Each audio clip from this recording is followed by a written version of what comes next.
Sebagian orang yang mempercayai teori bumi berongga percaya ada sebuah kaum yang hidup di perut bumi sana, dan orang-orang mengira bahwa kaum itu adalah Ya'juj dan Ma'juj. Sering kita bahas di beberapa video sebelumnya, Ya'juj dan Ma'juj adalah sebuah bangsa yang sangat kejam dan tak ada seorang pun di dunia ini yang bisa mengalahkannya. Dan mereka hanya bisa dikalahkan oleh umat Islam di akhir zaman dengan senjata terhebat yang dimiliki oleh umat Islam, yaitu adalah doa. Allah Subhanahu wa Ta'ala telah memperingatkan kita tentang bahayanya makhluk ini. Hingga apabila dibukakan tembok Ya'juj dan Ma'juj, dan mereka turun dengan cepat dari seluruh tempat yang tinggi, dan telah dekatlah kedatangan janji yang benar, maka tiba-tiba terbelalaklah mata orang-orang kafir. Mereka berkata, "Aduhai, celakalah kami. Sesungguhnya kami adalah dalam kelalaian tentang ini. Bahkan kami adalah orang-orang yang zolim." Al-Quran, Surat Al-Anbiya, ayat ke-97. Dalam ayat tersebut, Allah Subhanahu wa Ta'ala memberi isyarat bahwa Ya'juj dan Ma'juj akan keluar dan turun dari tempat yang tinggi dengan sangat cepat. Yang menjadi pertanyaan adalah, di manakah tempat tersebut? Di video kali ini, kita akan merangkum setidaknya ada 3 tempat yang diduga kuat menjadi tempat keluarnya Ya'juj dan Ma'juj. Untuk itu, di video kali ini kita akan membahas tentang misteri kaum yang hidup di perut bumi.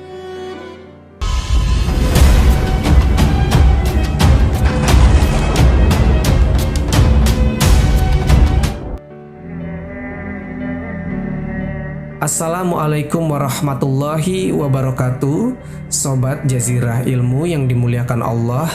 Semoga kita selalu dalam keadaan sehat walafiat. Amin ya Rabbal Alamin.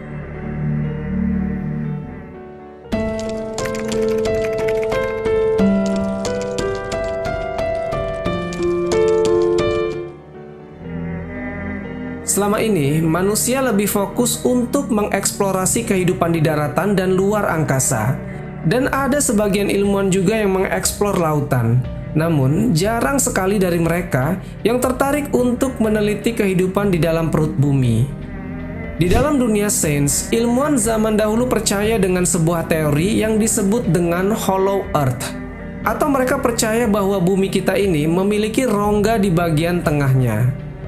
Teori Hollow Earth ini pertama kali dikemukakan oleh seorang astronomer dan ahli geofisika yang bernama Edmund Halley pada tahun 1962.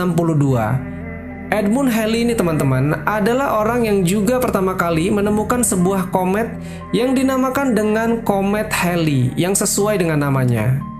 Anggapan Edmund Halley tentang bumi yang berongga ini ditolak oleh beberapa ilmuwan lain. Namun, teori Hollow Earth itu didukung oleh seorang ilmuwan yang bernama John Cleves Simmons Jr. Simmons yakin kalau kutub utara dan kutub selatan memiliki lubang yang bisa menghubungkan di antara keduanya.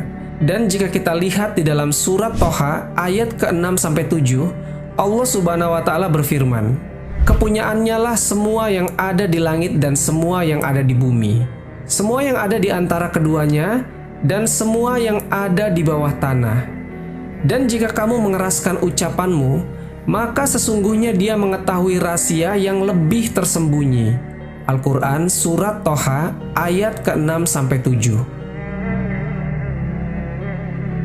Ayat ini ditafsirkan menyinggung tentang kehidupan bawah tanah, hingga memunculkan teori yang tidak dikenal manusia seperti bangsa Agartha.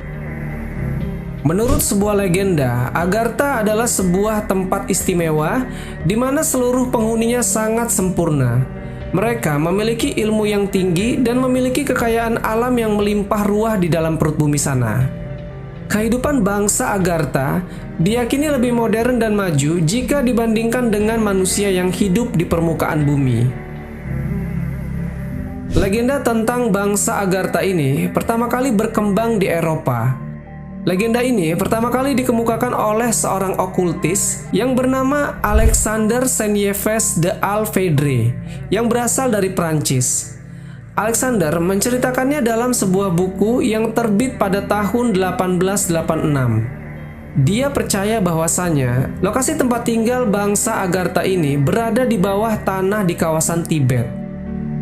Dan jika kita lihat di peta, daerah Tibet cukup luas dan sangat sulit untuk mencari sebuah lubang atau portal di sana.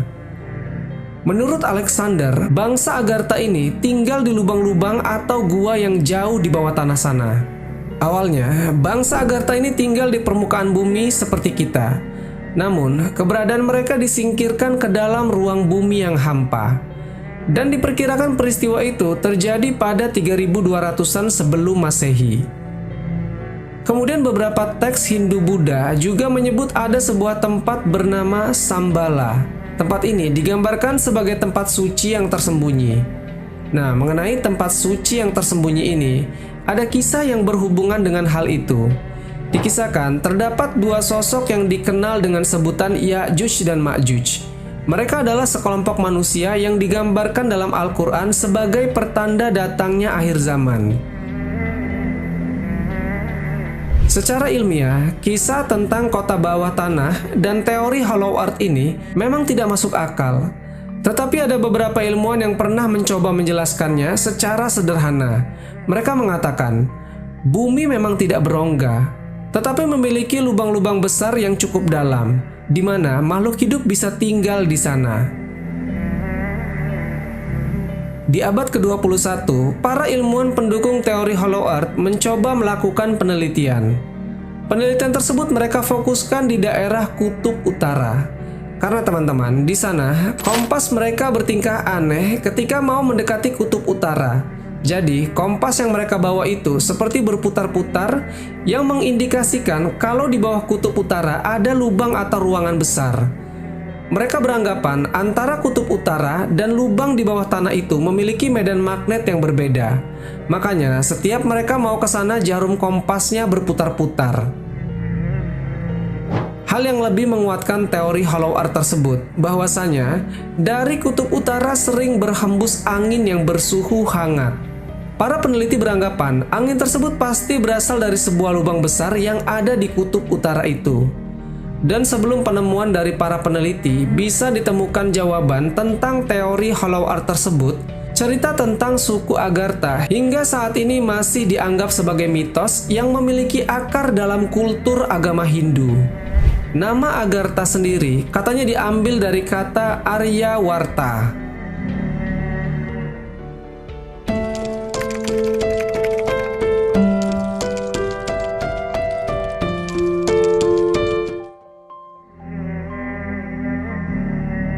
Abdullah Yusuf Ali dalam tafsir The Holy Quran di distrik Hisar, Uzbekistan yang terletak 240 km di sebelah tenggara Bukhara, ada celah sempit di antara gunung-gunung batu. Letaknya di jalur utama antara Turkestan ke India. Tempat itu sekarang bernama Buzghol Khana dalam bahasa Turki. Tetapi dulu nama Arabnya adalah Bab al-Hadid. Orang Persia menyebutnya Dar-i Ahani, dan orang Cina menamakannya Ti Min Quan. Semuanya bermakna pintu gerbang besi. Pada abad ke-7, ada seorang pengembara asal Cina yang bernama Yuan Xiang pernah melewati pintu berlapis besi itu ketika dia hendak melakukan perjalanannya ke India. Tak jauh dari pintu besi itu ada sebuah danau yang dinamakan Iskandar Kul. Lalu 100 tahun kemudian, yaitu di tahun 842 Masehi, Khalifah Bani Abbasiyah Al-Watsik mengutus sebuah tim untuk melakukan ekspedisi ke gerbang besi tersebut. Tim ini mengatakan di tempat itu ada sebuah gerbang di antara gunung yang lebarnya 137 meter dengan memiliki kolom besar di kiri dan kanannya. Gerbang besi itu terbuat dari balok-balok besi yang dicor dengan tambahan cairan tembaga. Nah, kolom besar yang ada di kiri dan kanannya itu berfungsi sebagai tempat bergantung daun pintu raksasa. Gambaran ini persis seperti apa yang ada di dalam surat Al-Kahfi. Pada suatu hari, Khalifah Al-Watsik mengutus seorang pengembara terkenal yang ditugaskan untuk mengecek dinding besi tersebut. Beliau mengutus seorang pengembara yang bernama Salam Tarjuman. Singkat cerita, Kemudian Salam pun pergi menuju pegunungan Ya'juj dan Ma'juj.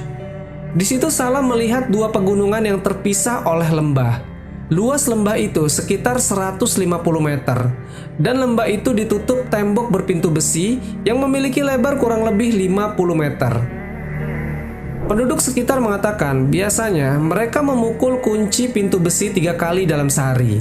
Setelah mereka lakukan itu, kemudian mereka menempelkan kuping ke dinding pintu itu. Dan dari dalam, ternyata mereka mendengar seperti gema teriakan. Hal itu menunjukkan bahwa di dalam pintu itu betul-betul ada makhluk jenis manusia yang konon katanya itu Ya'juj dan Ma'juj. Kemudian pada Perang Dunia Kedua, konon kabarnya, pemimpin Inggris yang bernama Winston Churchill pernah berjumpa dengan pintu gerbang besi tersebut. Kalau menurut Ibnu Batutah dalam kitab Rahlat Ibnu Batutah, pegunungan Ya'juj dan Ma'juj berada di sekitaran perjalanan 6 hari dari Cina. Pendapat dari Ibnu Batutah ini sejalan dengan apa yang dikisahkan oleh Khalifah Al-Watsik. Soalnya di sebelah barat Laut Cina adalah daerah Rusia. Apapun tentang keberadaan dinding penutup itu, katanya dinding itu memang terbukti ada sampai sekarang di Azerbaijan dan Armenia. Tepatnya ada sebuah pegunungan yang sangat tinggi dan keras. Dinding itu berdiri tegak, seolah-olah diapit oleh 2 buah tembok yang sangat tinggi. Tempat tersebut tercantum pada peta-peta Islam ataupun peta Rusia, letaknya di Republik Georgia.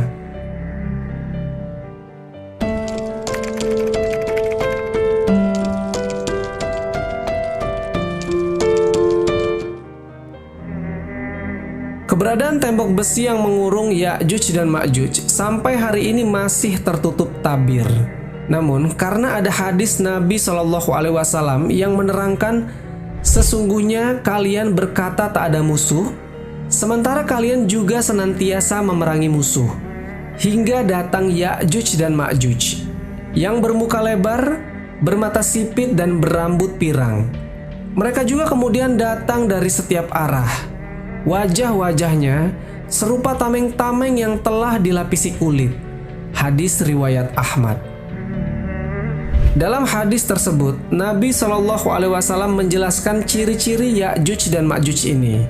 Dan jika ciri-cirinya demikian, maka suku atau bangsa yang paling mendekati adalah bangsa Mongol, di mana nenek moyang mereka bernama Alanja Khan, yang mempunyai 2 putra kembar yang bernama Tartar dan Mongol.